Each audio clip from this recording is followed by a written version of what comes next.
Hey everyone! Ngayon tatalakayin natin ang political journey ni Senator Maria Lourdes Nancy S. Binay at ang ilang hamon na hinarap niya sa kanyang panunungkulan. Una, pag-usapan natin ang kanyang legislative performance.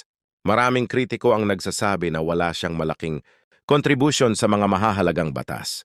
Sinasabi ng ilan na limitado ang kanyang epekto sa Senado na nagdudulot ng mga tanong tungkol sa kanyang bisa.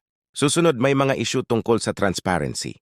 Bilang bahagi ng kilalang pamilyang Binay na naharap sa sariling mga kontrobersya, nagtatanong ang mga tao tungkol sa mga potensyal na conflict of interest at accountability.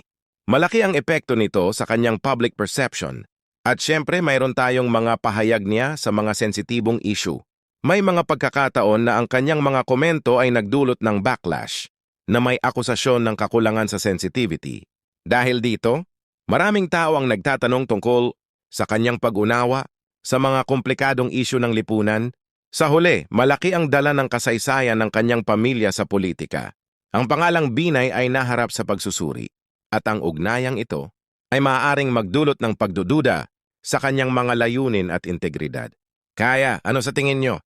Nagawa ba ni Senator Binay na lampasan ang mga hamong ito o ang kanyang political journey ay nalilimitahan ng mga pagkukulang na ito? I-comment nyo sa ibaba.